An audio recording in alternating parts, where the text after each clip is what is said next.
顾培斯的初恋临死前说，他唯一的心愿就是怀上顾培斯的孩子，可他一生不孕不育。私人游艇上，顾培斯还是和我动了怒。你就把你的卵子给云云就怎么了？你一辈子产出那么多的卵子，不用不还是白白浪费了？更何况是谢云云忍受10月怀胎之苦，云云都要死了，你有必要那么小气吗？围观的众人也在怪我小心把你这个哑巴喂鲨鱼，35厘米的取卵针绞来绞去，我活活疼死在了手术台，灵魂慢慢飘荡。我看到顾培斯带着怜惜缓缓亲吻谢云云的肚子，可当他亲自打开冰箱看到我的尸体时，却彻底疯了。大家好，开始今天的分享之前，希望你能给人间烟火点个订阅，我将会分享更多优质的内容。顾培斯眼神阴冷，狠狠掐着我的脖子，直到我发出痛苦的咿咿呀呀声。这才乖吗？不乖可就要惩罚你了。我像是被拴起来的狗，努力做出让他喜欢的笑容。顾培斯的欲望映入眼底，关键时刻，刺耳的手机铃声划破氛围，我心里咯噔一下。是顾培斯的白月光回来了，他回来前还刻意通知了我一声，给我发的自拍照自信又娇媚。顾培斯从床上翻身坐起，临走前还带着戏谑的眼神，今晚记得穿黑色的。门关上的一刹那，我才想起自己脚上的链子还没开锁。算了，反正他今天晚上会回来的。晚饭是王妈做的，很清淡，但是我没有胃口吃。可下一秒，手机就收到了警告消息，不听话的话，只能永远拴在我身边了。我扭头看了看身后闪烁着的监控红点，心里竟觉得有些踏实。只是顾培斯回来得很晚，已经没精力再为我解开脚上的锁链。我知道衬衫上的吻痕也是谢云云的武器，只是进展以我想象不到的速度。谢云云和顾培斯的商业联姻被公开，各大媒体纷纷报道。房子很大，客厅空空荡荡，我愣愣地看着面前的电视屏幕，屏幕里的谢云云和顾培斯真像一对璧人。6年前，谢云云的父母不同意这门亲事，他们觉得像顾培斯的这样的人不会有什么出息，他们带着谢云云出国了，他们的联姻也销声匿迹。当时的我只是顾培斯身边的小秘书，心里却隐含了其他情绪。当时重要的合同签订的时候，我疯了一般的飙车，只为追上前面的投资人。庆幸的是我追上了，只是速度过于快，却没能停下，狠狠地撞上了马路旁的护栏。轰的一声，天空中弥漫着浓浓的黑烟，而我支撑着最后一丝力气爬到投资人的身边，只为求他签订合同。我知道的，这次的合同要是可以签订，顾培斯肯定不会让我失望。我好像赌对了。顾培斯不光事业节节攀升，还用尽所有的资产娶了我。他向各大媒体宣布，给足我安全感，光明正大地娶了我。当时的我完完全全沉浸在幸福的海洋，从此放弃了工作。记者采访顾培斯什么时候结婚的话题，让我猛然回过神来。顾培斯只是笑笑，对于这个话题并没有表态。我穿上了昨天顾培斯没来得及欣赏的黑色套装，匆匆出了门。只是公司的员工都换了一批，我又不会说话，花了好长时间。我心情激动，忐忑地坐在顾培斯的办公座椅上。顾培斯本身阴郁，在婚后更是喜欢 CJ。我一遍遍抚摸着顾培斯的座椅，心情焦急又心慌，脚步声越来越近。我心跳脸红，可还是摆出了我以为最好看的姿势，最能让顾培斯喜欢的姿势。越来越近，门响的那一瞬间，我的眼睛死死地闭着，害怕顾培斯又说我脸红了。时间好像突然静止，我缓缓睁开眼睛。顾培斯、谢云云、各大家媒体，还有公司员工，一瞬间映入眼帘。我的姿势一瞬间僵硬，但却没办法做出任何调整。我和顾培斯的眼神对视，可他却没有一丝想主动圆场的意思。是谢云云先开了口：“大家赶紧散了吧，这都是顾培斯的私事，媒体们拍到的后续我也会要求删除的，别让我在社交平台上看见。”人群逐渐散去，只是谢云云低头走时的笑容被我看见了。我好像脚麻了，姿势还是僵硬着，眼泪却不知觉掉下来。顾培斯缓慢替我揉捏双腿，但是眼底的厌恶还是藏不住。我忍不住哭出声，咿咿呀呀的声音在寂静的办公室更加聒噪。终于，顾培斯手上的力度瞬间加大。顾培斯起身俯视我，眼底复杂的情绪被我看在眼里。宋依依，你这是搞什么？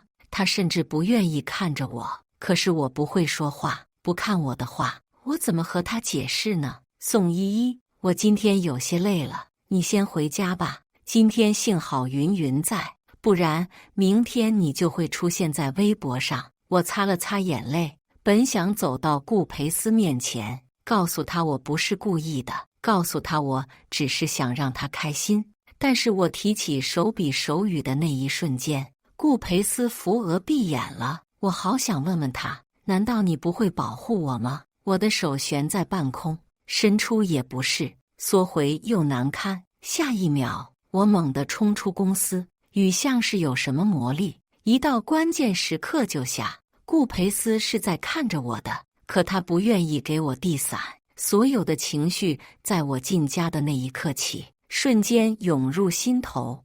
我发疯一般的扔掉家里所有的东西。之前顾培斯送我最珍贵的礼物，项链和手镯都被我一一摔在地上，似乎只有看到那些碎裂的碎片，才能让我心情有一丝的缓和。王妈把顾培斯叫回来了，顾培斯似乎没见到过我这副模样，眼底的眼神从无奈又多了些许震惊。我当然知道了，我知道他的谢云云回来了，但是我没有想到他的态度转变得这么快，内心所有的不甘在这一刻瞬间爆发。我当着他的面扔了一件又一件的东西，把他的珍贵的饰品和玩物狠狠地摔在地上。他狠狠地攥着我的手腕，宋依依，你到底有完没完？我不会说话，但是眼泪却骗不了人。他看着我的眼泪，情绪渐渐缓和下来，看着我的眼神多了些许柔情。你也知道的，他很久没回来过了，而且我现在的夫人是你。顾培斯一向都知道我吃软不吃硬。顾培斯低头在我的耳边轻轻吹气，小声说道：“你是不是怕我不爱你了？”这句话正中我的心头。他耐心地攥着我手腕被勒出红印的地方，轻轻摩挲。依依，你知道的，我不会不爱你的。我刚刚看见你冲进雨里了，我在处理媒体的事情，所以你不要伤心。我愣愣地听着，但心里还是缓和了不少。他慢慢地亲吻我的脸颊脖颈，小声在我耳边说道：“这次谢云云回来是因为她想要一个孩子，你知道的，她终身不孕不育，你可以为她捐献卵子。”他抓着我的手腕的力气用力了几分，掐着我脖子的力度也更加用力。宋依依，你是知道的，我一直想要一个孩子。我不能说话，只好用力挣脱他的双手，对他比着手语。但是你也知道的，我在和你结婚的时候，我就说我不会要孩子。我现在是个哑巴，我教不好他的。顾培斯从上衣口袋里摸出一个小项链，想要我戴上，却被我一把按住。这不关礼物的什么事儿，这是原则的问题。我不会想要个孩子的，更不会捐献卵子给他。顾培斯被我强硬的态度震惊，但还是努力保持缓和。他的眼眶瞬间红肿，声音里都带着哭腔。可是宝宝，我一直想要一个孩子，你养不好没关系，是我们在一起养啊。这也是谢云云的遗愿。我正要拿起手比划着什么，却在下一秒被顾培斯狠狠地按在浴缸里。今天又被宝宝拒绝了，态度还这么强硬。我要惩罚宝宝了。宝宝今天明明穿了小狗的制服，怎么还是不听话呢？我被泡在浴缸里整整1天1夜，身上的衣服全部浸湿，身体也被泡得发白。顾培斯也已经3天没有回家了。他们结婚的消息是我在媒体上看到的，他们的婚纱照好像幸福美满，而我是银沟里的老鼠。屏幕里，谢云云的眼神闪烁，正要搭上顾培斯的肩头拥吻的时候，却突然晕倒了。晕倒前还趁着最后一丝力气，向媒体露出自己最好看的笑容，慢慢说道：我知道顾培斯已经结婚了，但是和顾培斯拍结婚照，有一个和顾培斯的孩子，这是我的遗愿。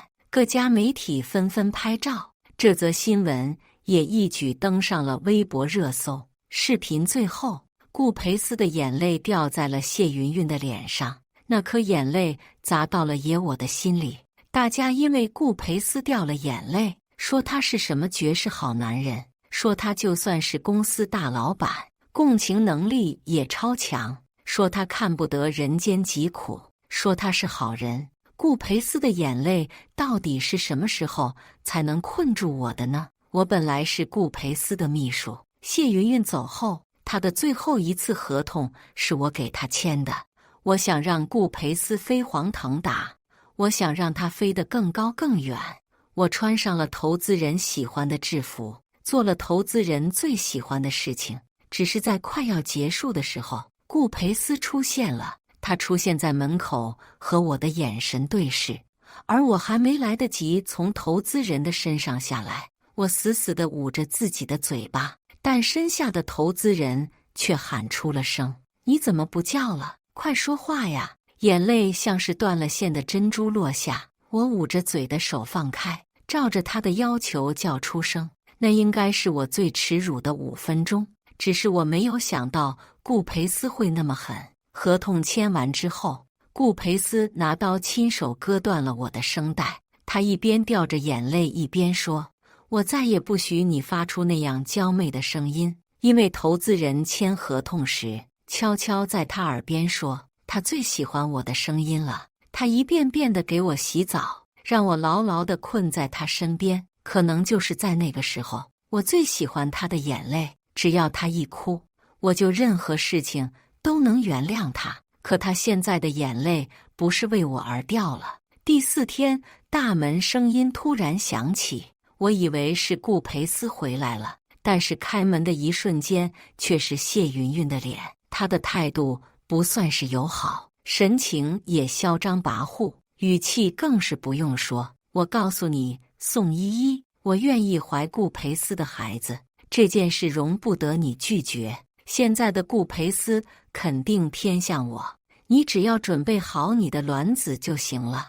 我愣愣地看着他，不会说话，只能摇着头哭泣。谢云云回来的时候，他就给我发了消息，就算是对我的示威。而第2天晚上，顾培斯就去了他的接成宴。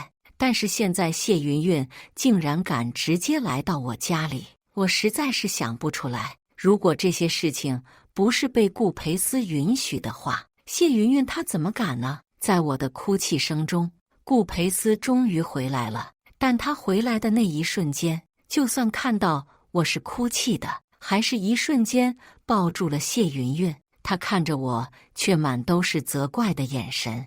我知道他怪我是一个心狠的人。他抬手指着我的鼻子，护着身边的谢云云：宋依依，你原来不是这么自私的。我之前和你一起商量，你不愿意生孩子，我也可以答应。但是为什么我想要孩子，你不可以给我生呢？何况这是我们的孩子啊，更何况这是谢云云的遗愿啊。顾培斯的偏袒太过于明显，甚至越来越过分。我哭着摇着头，直到他带着谢云云出门。我知道他肯定又要说了，这只是对我的惩罚，可是惩罚太多了，我有点累了。顾培斯和我结婚的时候，他甚至在各家媒体宣布，他说以后一定不会让我生孩子，以后一定会好好的保护我、爱护我、照顾我，让我开开心心的到老。可是这句话却被顾培斯挑了出来，截图发到我的信息上。他说这只是不让你生孩子，但我只是想要你的一颗卵子啊，为什么就这么难呢？我又想到之前和顾培斯度蜜月的时候，顾培斯开车出门，我坐在副驾驶上，只是下雨了，前面还发生了车祸，让这段路都非常拥挤，而我们的车子在雨天打滑，一瞬间撞到了旁边的护栏上，我来不及反应，只是顾培斯的手臂狠狠地把我抱着，他说他不会让我受到一点伤害的。顾培斯的手臂被划伤了一大道口子，而我却毫发无伤。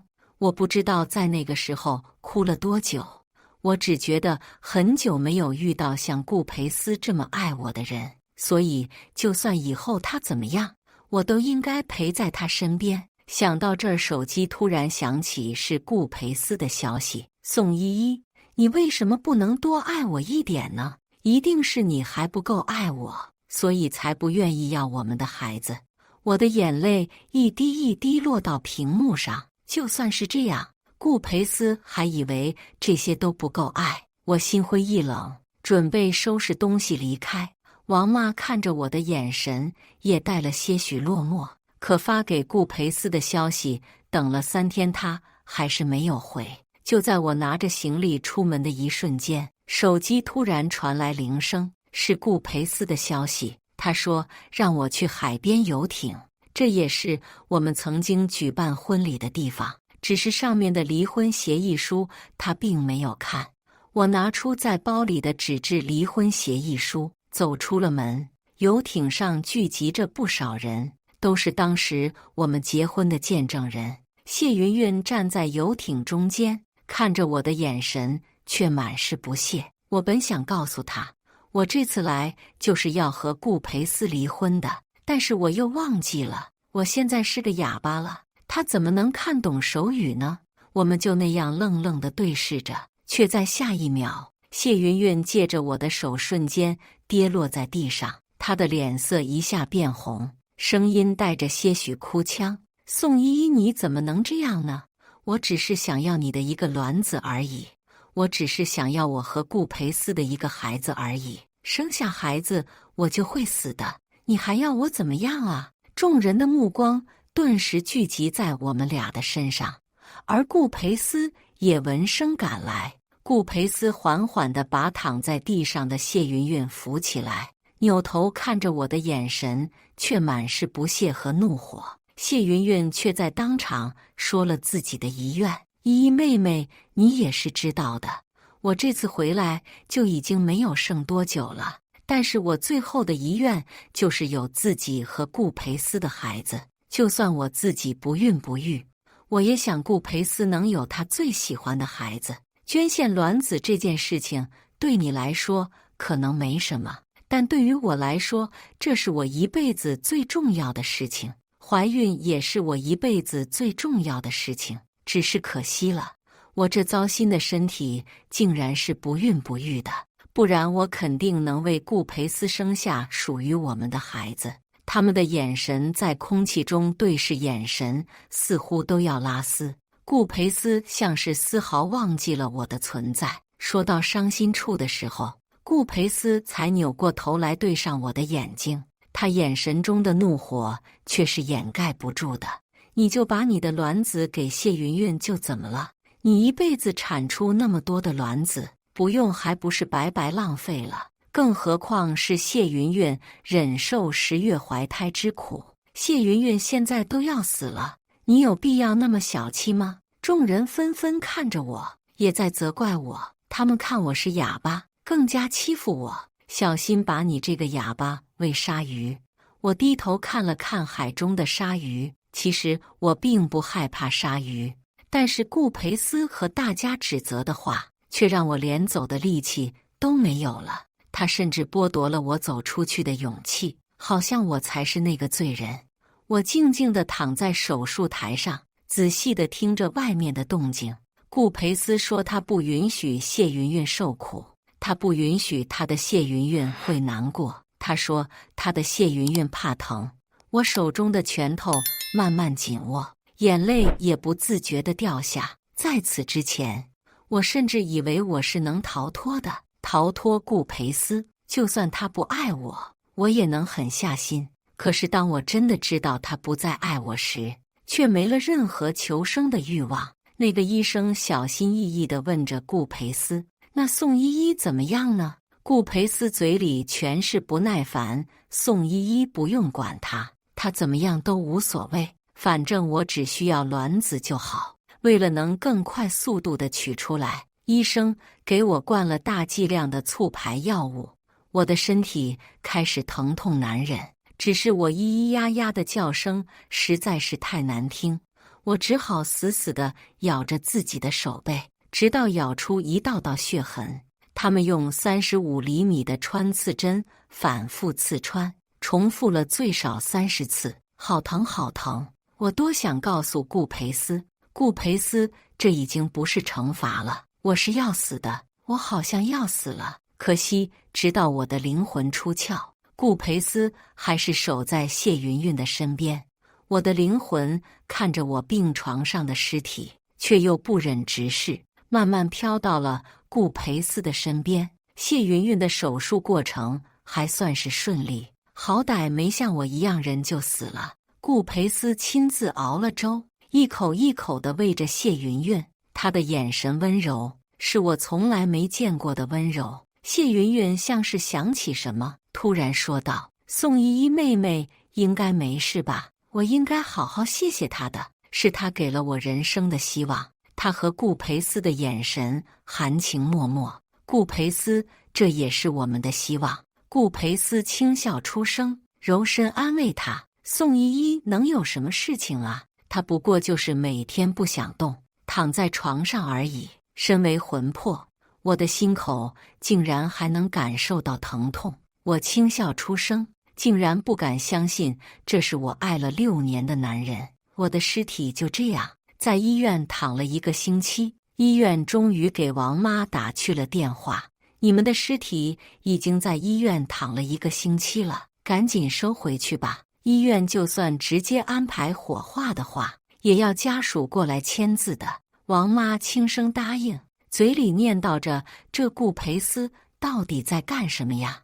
王妈照顾我爷已经5年了，当时要和顾培斯离婚的时候，她给了我很大的勇气。只是我没想到过，陪了顾培斯6年，最后死了，还落了个谁都不愿意管的下场。王妈给顾培斯打去了电话，顾培斯只是满腔的怒火：“王妈，你到底在干什么呀？你不知道我现在很忙吗？我现在在陪着谢云云检查身体呢。而且你说宋依依已经死了，她怎么可能会死呢？她的身体那么好，更何况她死了，我怎么会不知道？”王妈轻声叹息，但还是亲手为我挖了一块地，埋葬我的尸体。顾培斯之前给过我妈1套房子，但是是在郊外，我妈就把我安葬在这里。王妈一边挖着土，嘴里一边念叨着：“孩子啊，你也是受苦了。这么多年来，你对顾培斯的感情我都看在眼里，只是我没有想到，顾培斯竟然因为孩子的事情如此执迷不悟。他怎么可能会想到啊？怎么会想到你会死啊？”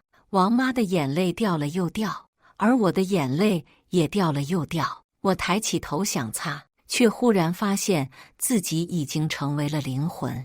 我看着我妈的手指慢慢渗出鲜血，就算是渗出鲜血，她也毫不在意。她只想为我安葬最后的家。这是我死的半年后，顾培斯终于度蜜月回来了。王妈实在是不忍心，给他打了一次又一次的电话，请求他过来看一看我的坟墓。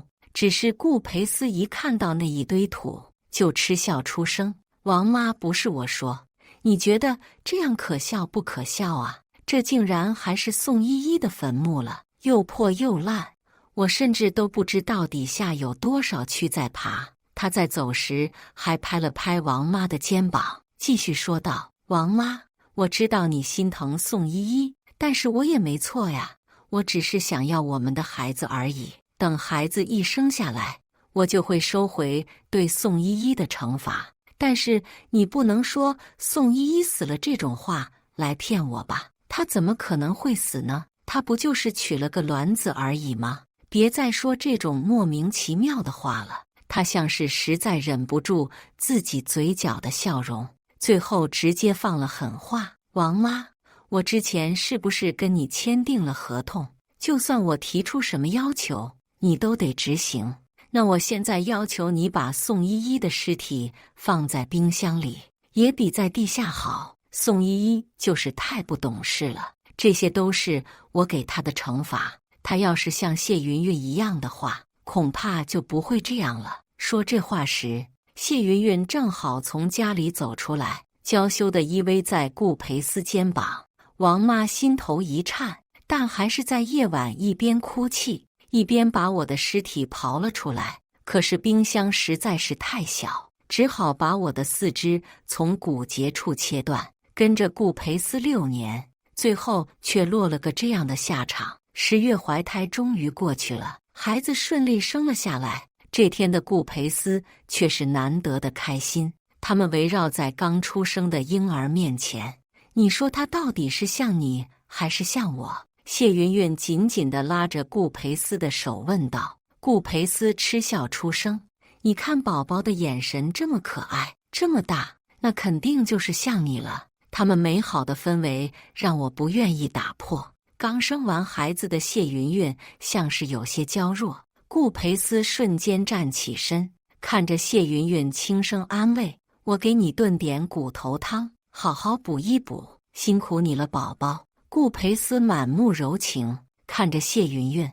只是在顾培斯刚打开冰箱的一瞬间，一股恶臭味却让谢云云瞬间吐了出来。顾培斯的脾气本不好，真想骂出口，但一截腐烂的胳膊却从冰箱里掉了出来。冰箱里似乎被塞得太过于拥挤，各节肢体就那样一节一节的掉了出来，掉在了顾培斯的眼前。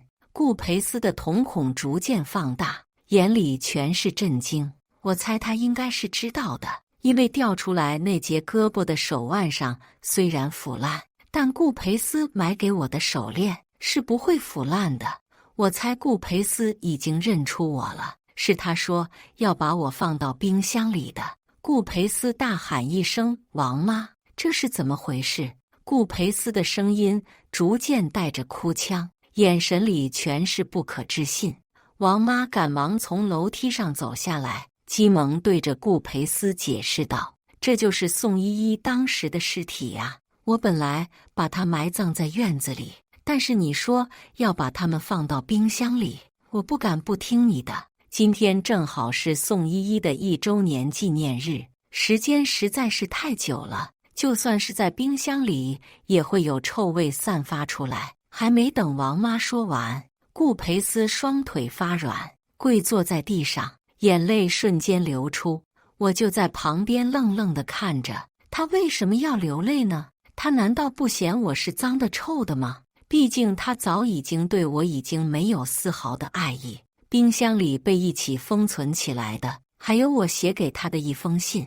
我怕手语和顾培斯解释不清，特意在当时准备离婚时写了一封手写信，用心在一起的感情，就算是要离开也不能含糊。顾培斯将我一节一节的拿出来，他好像想把我拼凑起来，但就算再怎么尝试，我也总归不是完好的一个人了。就连我的那封手写信也被顾培斯的眼泪淹没。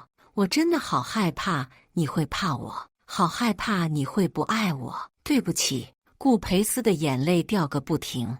我应该是最喜欢顾培斯的眼泪，也最害怕顾培斯的眼泪。但现在看到他哭泣时，我却没有任何的情绪了。我在1年前的时候，在那场手术室里就已经死了。身后的谢云云一阵一阵的呕吐，瞬间把顾培斯给惹恼了。顾培斯的暴力属性我是见识到过的，他狠狠地掐着谢云云的脖子，祈求能为我换来一丝新生。谢云云没见识过顾培斯的这副模样，但生理本能的求生欲让他极度反抗着。谢云云抱着身后的孩子，扯着脖子对顾培斯吼道：“你凭什么？凭什么掐死我？难道就是因为你亲手把自己的最爱的人害死了吗？”哈哈哈！谢云云也像是突然疯癫一般，对着顾培斯忍不住的狂笑。可笑过之后，眼神里全是恐惧和害怕。可是你呀，已经彻底的是个烂人了。你把自己的老婆害死还不够，竟然还要害死我！说完这话，谢云云拼尽最后一丝力气，抱着孩子往出跑。可还没等跑了2步，就被身后的顾培斯狠狠地扯住头发。谢云云为了挣脱，扯着脖子往前跑。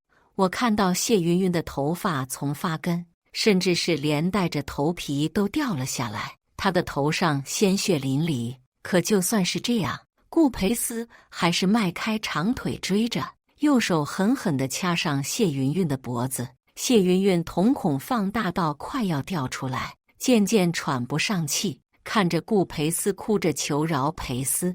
我也没想到他真的会死的，你饶了我的吧。何况当时我要卵子，也是因为要给你生孩子。只是谢云云的话越说越小声，顾培斯眼眶猩红，掉下2行热泪，但看着谢云云的眼神满是不甘。怎么可能呢？这是我老婆，我老婆才不是我害死的，都是因为你这个小贱人。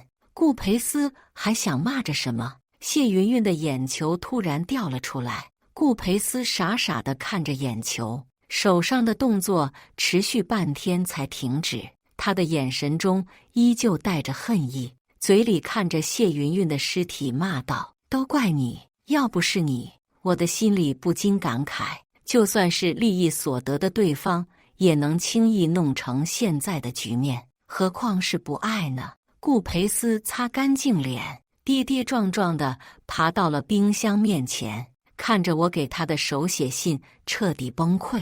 他坐在冰箱前一页又一页，哭红的眼睛好像是他爱过我的证据。顾培斯的怀里抱着手写信，嘴里念叨着：“依依，对不起，原来你在那个时候就已经失望透顶了。可我只是因为太爱你了，我只是因为太爱你了呀！我好怕你会离开我，我好害怕。”就算是顾培斯半睡半醒间，在梦里看见我，也会把怀里的手写信再收紧，仿佛是什么最爱的宝藏，嘴里呢喃：“依依，我最爱你了，我只想要你，你快回来好不好？我真的很想你。”可是怎么可能呢？这已经是我去世的1周年了，现在说什么都太晚太晚。就这样持续了1月左右，顾培斯总是幻想我还在身边，命令王妈把家里所有的东西都换成了我最喜欢的，就算是浴室都是粉色的墙壁。只是顾培斯的房间里总是发烂发臭，因为他总是喜欢抱着我的尸体睡觉。他说只有这样，我才可以日日夜夜地待在他的身边。顾培斯好像后悔了，他开始在网络上寻求各种巫术，希望能将我找回来，就算是一命换一命也好。但是尝试了好久，他看着我拼凑不全的尸体，还是崩溃了。看到他这样，我突然就释怀了。黑白无常说，是因为我的怨念实在是太重了，所以才一直不能转世，只能静静地待在顾培斯身边。可是我现在好像不怪他了，在见到顾培斯的时候，他所有的办法在面对我的尸体还是无解。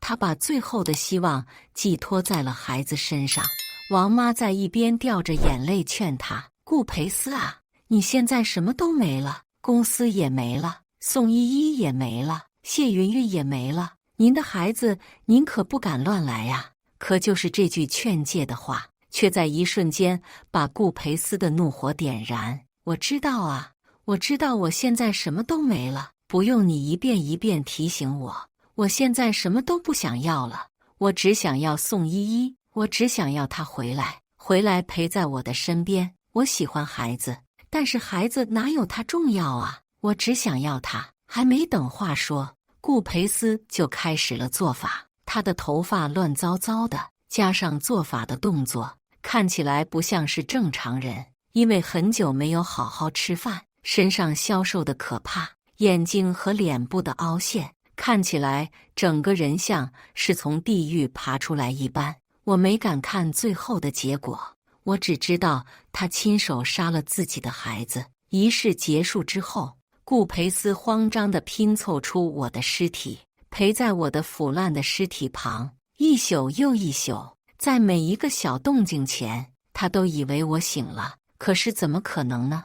我能感觉到自己的魂魄在慢慢消散，我的怨气也在慢慢消散。我要开始新生活了。他们都说少爷疯了。最后一次见顾培思的时候，他把我的尸体做成了娃娃。他说这样就能陪在他身边。他说因为生前我不会说话，所以他以后也不会再说话了。可是他和我生活了许久，发现我不会说话，也不会吃饭，不会喝水，甚至不会自己站立。他想和我一起，他也不说话，不喝水，把自己囚禁起来。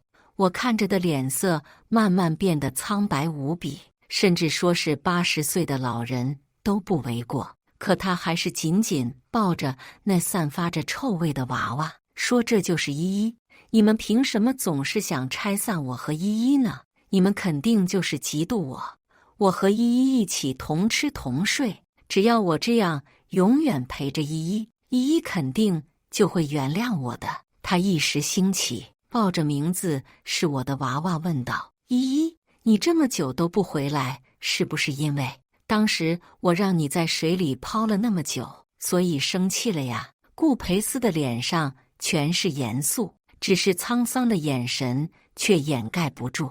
他手里拿着的娃娃自己摇晃2下脑袋，随即又说道：“我就知道依依肯定是因为这个生气了。当时泡了那么久，并且还是凉水。”顾培思拿出自己像是哄孩子的语气，把娃娃紧紧地抱在怀中。依依不怕，我这就让依依消气。话刚说完，顾培思让王妈搬来一箱一箱的冰块，直到卧室里再也放不下。一箱一箱的冰块被顾培思一把倒进浴缸里，只身坐了进去，而娃娃就放在床上，能看到浴缸的位置。仅仅是那几秒，顾培思的眼神就瞬间暗淡下来，脸色煞白。顾培思用尽自己的最后一丝力气念叨着：“依依不生气，我这就给依依赔罪了。”我的魂魄慢慢消散，看着他慢慢死去。翻外衣，离婚前的手写信。顾培思，你真是个傲娇的小少爷，你好像是爱我的，但是好像又没那么爱我。我看不清你的爱了。从谢云云回国到你允许她在你的衬衫上留下吻痕，还有进门对我直接的辱骂，这些都是被你允许的。我是个哑巴，但是我不怪你，我只怪我自己没有更早一点逃脱你。取卵的事情我是坚决不会考虑的，这对我和谢云云来说都是莫大的伤害。取卵相当于卖命啊！我怕我发生窗口感染，怕我发生卵巢癌，怕我之后只能摘除子宫，怕我器官衰竭，甚至怕我死亡。可是这些你都没有考虑过，你只是想要你的孩子，你的孩子对你而言来说像是胜过了一切。这是不是谢云云的遗愿都没那么重要，可这是你的意思。我最后的耐心已经被你完全消磨，我们离婚吧。这是我深思熟虑后的结果，而你消磨完我对你的爱，又蹂躏谢云云的。代孕对她不只是健康上的问题，而她被你沦为了只会生育的工具。你和我说的生完孩子之后，孩子就交给我们抚养的话，只会让我觉得恶心，完完全全的恶心。对你道德的沦丧，我也只认为是我看错了人。我要离开了，希望你早点死。以上就是今天分享的故事。